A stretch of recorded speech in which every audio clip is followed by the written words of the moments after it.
prinsip dasar dari bootstrap ini adalah kalau seandainya tidak ada informasi lainnya yang bisa kita peroleh mengenai distribusi populasi, karena secara umum juga kan kita tidak pernah mengetahui ya bagaimana bentuk dari distribusi populasi. Nah, maka sampel yang kita amati ini akan mengandung semua informasi yang ada mengenai distribusi yang mendasarinya. Jadi dengan kata lain, sampel yang kita peroleh itu cukup memberikan informasi yang ada mengenai distribusi populasi. Jadi prinsip dari bootstrap ini adalah mencoba meniru apa yang terjadi di dalam dunia nyata, kita tiru ke dalam dunia yang kita sebut dunia bootstrap. Di mana di dalam dunia nyata atau dunia real yang kita lakukan adalah kita misalkan ingin mengamati suatu populasi F ya. Karena keterbatasan atau banyak kendala di mana kita tidak mungkin mengamati setiap orang di dalam populasi, yang kita lakukan adalah mengambil sampel sebanyak N ya, N kecil. Nah, proses yang terjadi di dunia nyata ya, di mana kita mengambil sampel dari suatu populasi, proses ini kita tiru ke dalam dunia bootstrap ya. Karena di dunia nyata kita kan tidak tahu ya bentuk populasi. Nah, di dalam dunia bootstrap populasinya ini kita aproksimasi dengan sampel ya, karena tadi kita bisa mengaproksimasi distribusi populasi yang ada itu dengan menggunakan distribusi empirik ya, karena tadi ya sampel yang kita amati itu cukup memberikan informasi apa yang terjadi di dalam populasi ya. Kita ganti populasi di dunia nyata dengan sampel di dalam dunia bootstrap. Kemudian sampel yang kita ambil di dunia nyata itu kita tiru dengan mengambil sampel bootstrap ya. Jadi dalam dunia bootstrap kita mengambil sampel bootstrap dari sampel data yang ada.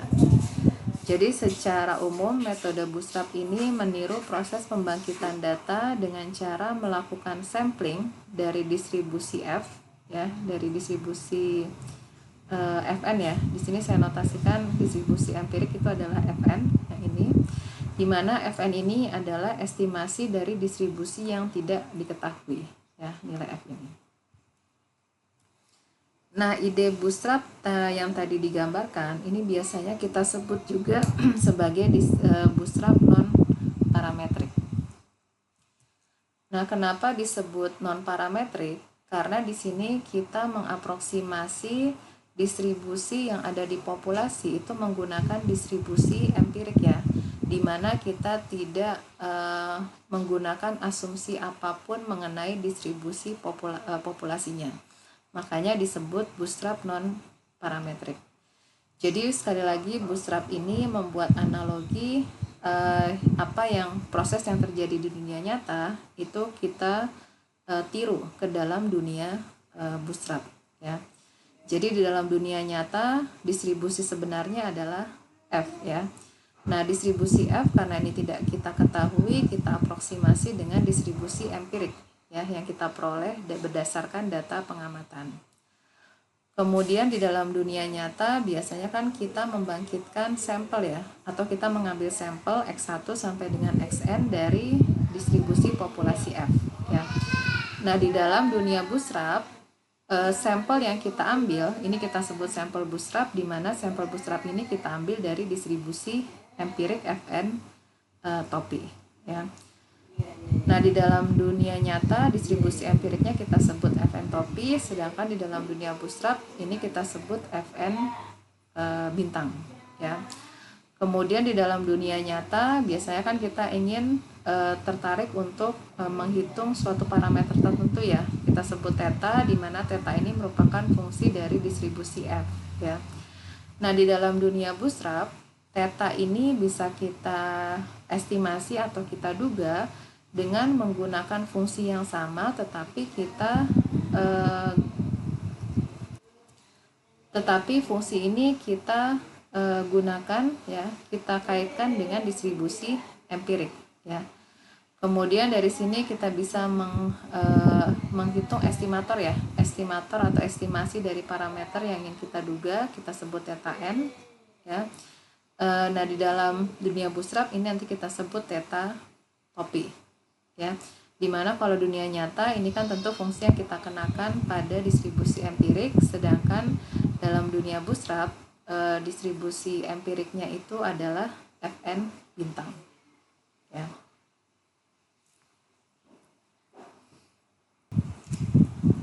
Notasi yang diberikan pada slide sebelumnya, ya, kita punya X1 bintang, titik-titik sampai dengan Xn bintang. Ini adalah IID Fn topi. Ini menyatakan bahwa X1 bintang sampai Xn bintang ini adalah sampel acak, ya, yang bersifat independen dan berdistribusi identik dari distribusi empirik data sampel, ya.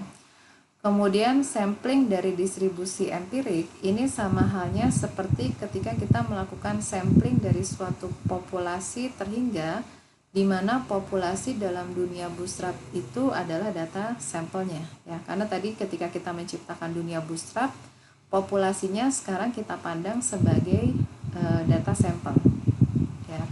Nah, di dalam dunia bootstrap untuk mendapatkan sampling, melakukan sampling yang bersifat independen dan identik, ini harus kita lakukan dengan pengembalian, ya. Jadi sampel bootstrap, ya, ini kita sebut sampel bootstrap X1 bintang sampai dengan Xn bintang. Ini adalah sampel yang kita ambil secara acak, ya, dari data sampel yang kita punya itu dengan pengembalian. Nah, istilah sampling dengan pengembalian ini kita sebut metode resampling, ya. Jadi metode bootstrap itu kadang dalam hal ini bootstrap non parametrik itu umumnya kadang kita sebut juga sebagai metode resampling, ya. Sebagai ilustrasi saja, ya, contoh sederhana, misalkan kita mengamati suatu populasi, kemudian kita mengamati data sampelnya itu adalah 1, 2, dan 3. Saya pakai sampel yang kecil aja, ya. Kemudian di dalam dunia bootstrap, data sampel ini kita anggap sebagai populasi, ya, karena ini memiliki distribusi empirik yang bisa kita gunakan untuk mengaproksimasi distribusi populasi, ya, karena informasi yang ada di sampel itu cukup memberikan informasi mengenai distribusi populasi. Jadi sekali lagi di dalam dunia bootstrap ini kita pandang sebagai populasi, ya. Kemudian dari populasi ini, ya, kita ambil sampel secara acak atau kita sebut sampel bootstrap, ya. Di mana sampel bootstrap ini tadi kita notasikan dengan X1 bintang sampai dengan Xn bintang, ya. Jadi salah satu realisasi dari sampel bootstrap ini adalah misalkan 3, 2, 2, ya. Jadi sampel bootstrap itu ciri-cirinya dia harus memiliki ukuran yang sama dengan ukuran data awal, ya. Jadi karena ukurannya 3, maka sampel bootstrap itu juga ukurannya 3. Kemudian metode resampling ini, ya, atau pengambilan sampel bootstrap ini kan metode resampling artinya kita melakukan sampel dengan pengembalian. Makanya angka 2 bisa muncul 2 kali di sini, ya. Atau salah satu realisasi lainnya dari sampel bootstrap itu adalah 1, 1, 1. Ya, ini juga memungkinkan, ya, karena adanya proses pengembalian. Kemudian kalau kita punya 1, 2, ini jelas bukan sampel bootstrap, ya, karena sampel bootstrap ini ukurannya harus sama dengan data sampel yang kita punya, ya. Apalagi kita punya 1, 2, 4, ini jelas bukan sampel bootstrap karena data kita kan tidak ada data yang nilainya 4, ya.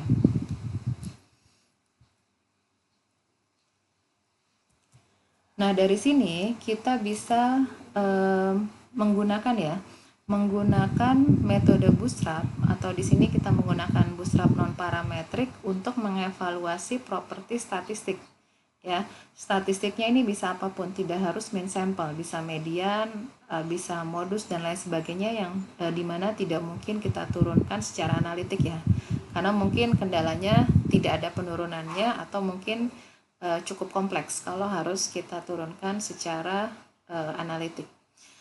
Nah, dari sini kita bisa mengevaluasi, ya, properti statistik seperti bias atau standar error dari suatu estimasi theta topi, ya. Misalkan kita mau mengestimasi distribusi sampling dari tetatopi ya. Salah satunya misalkan kita mau mempelajari distribusi sampling dari tetatopi. Nah, di sini saya berikan algoritma ya. Algoritma bagaimana cara melakukan ya bootstrap non parametrik untuk mempelajari atau mendapatkan distribusi sampling dari suatu nilai statistik yang kita sebut tetatopi ya. Jadi tetatopi ini bisa macam-macam ya bentuknya. Yang pasti ini adalah sebuah perhitungan ya, perhitungan yang kita hitung pada suatu sampel ya.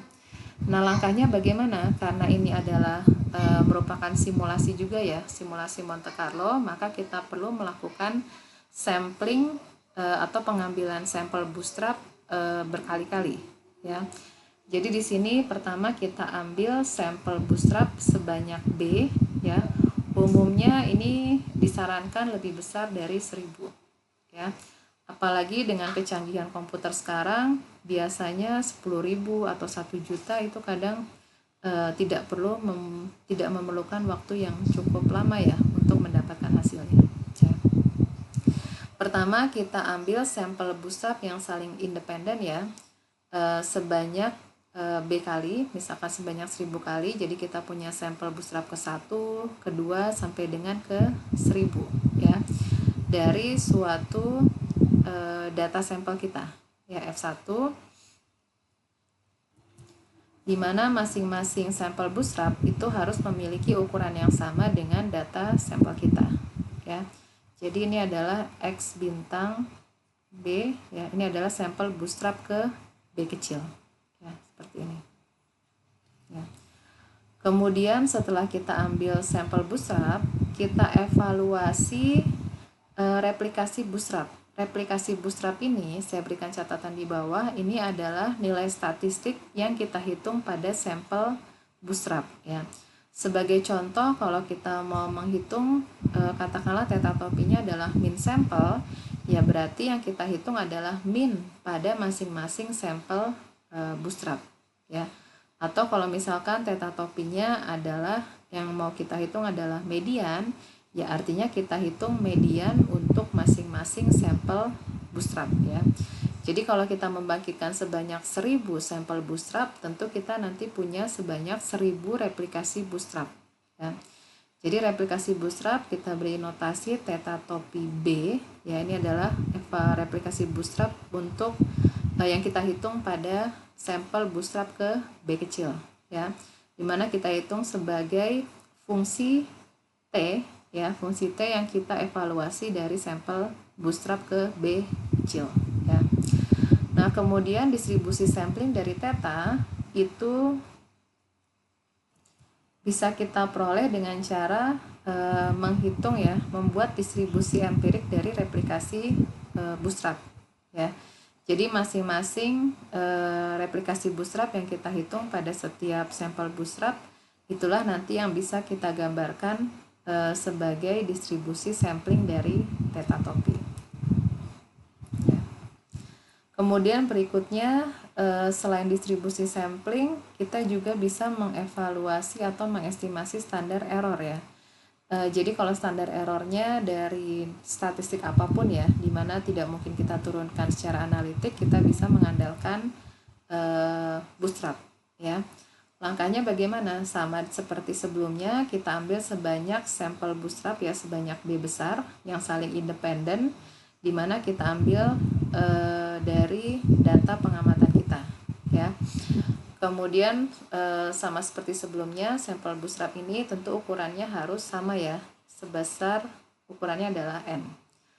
Kemudian kita evaluasi replikasi bootstrap ya, artinya untuk setiap sampel bootstrap kita hitung replikasi bootstrapnya atau kita hitung nilai statistik yang ingin kita evaluasi ya. Kemudian berikutnya, standar error itu bisa dihitung dengan cara menghitung standar deviasi dari B replikasi bootstrap ya. Jadi kalau kita punya 1000 replikasi bootstrap, 1000 sampel bootstrap, nanti juga kita peroleh sebanyak 1000 replikasi bootstrap ya. Dari 1000 replikasi bootstrap kita hitung standar deviasinya ya. Nah, standar deviasi yang kita hitung pada replikasi bootstrap itulah yang kita sebut sebagai standar error. Ya, ini persamaannya ya.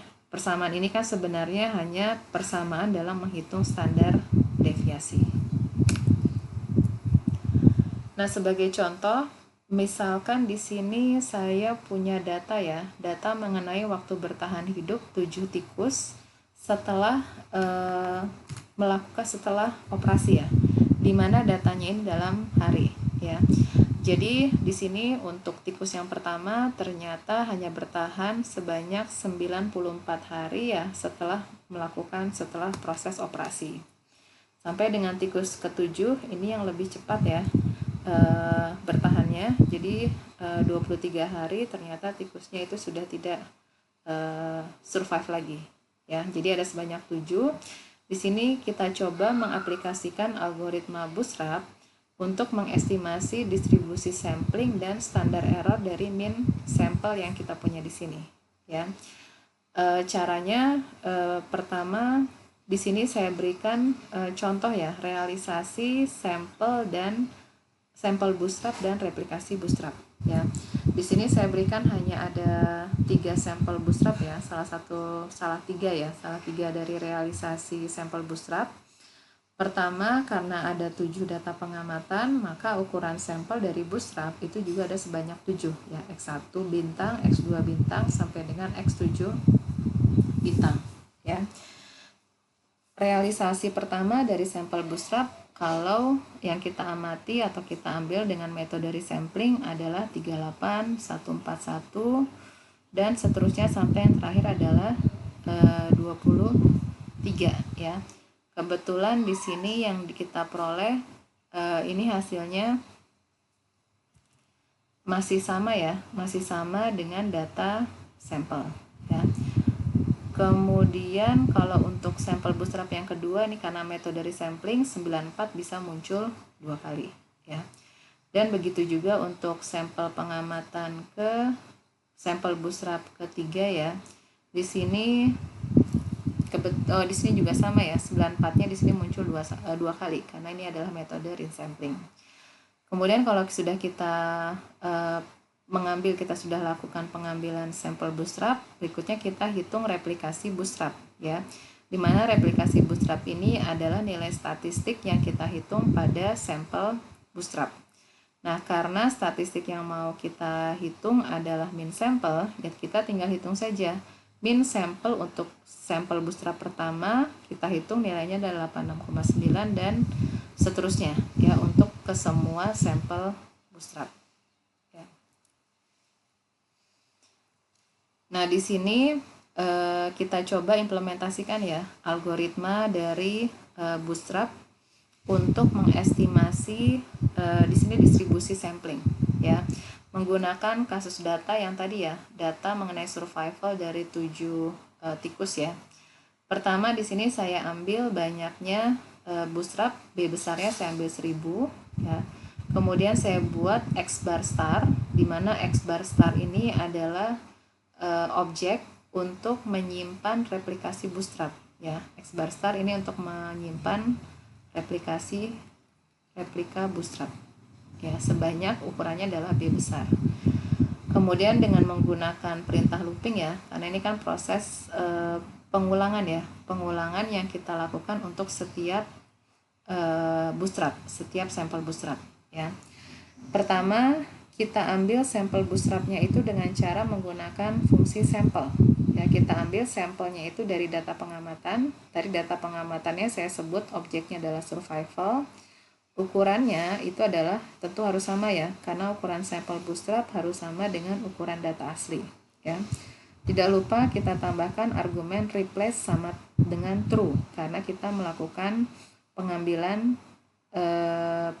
sampel dengan pengembalian ya. Nah, X-star ini nanti yang kita sebut sebagai sampel bootstrap ya.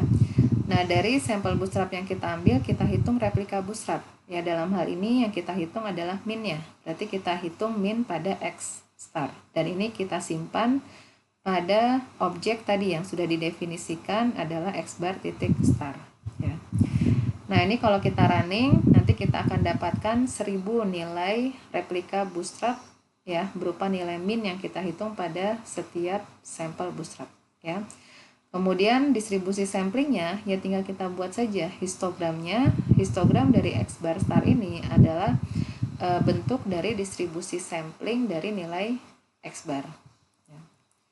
Nah, ini ya, ini bentuk, inilah yang kita sebut sebagai distribusi sampling dari X bar. Ya. Kemudian kalau sekarang kita mau menghitung seberapa akurat sih nilai min sampelnya ya, atau dengan kata lain kita bisa melihat seberapa akurat itu dengan mengestimasi standar error dari min sampel ya. Cara menghitungnya sebenarnya tinggal kita lanjutkan saja dari algoritma yang sudah kita aplikasikan dengan R sebelumnya ya. Kita sudah dapatkan 1000 replikasi bootstrap X bar star, kemudian tinggal kita hitung standar deviasinya. Karena standar deviasi yang kita hitung pada nilai min sampelnya ya, atau replika bootstrap, inilah yang kita sebut sebagai standar error ya. Berarti akurasinya itu sebesar 23,23.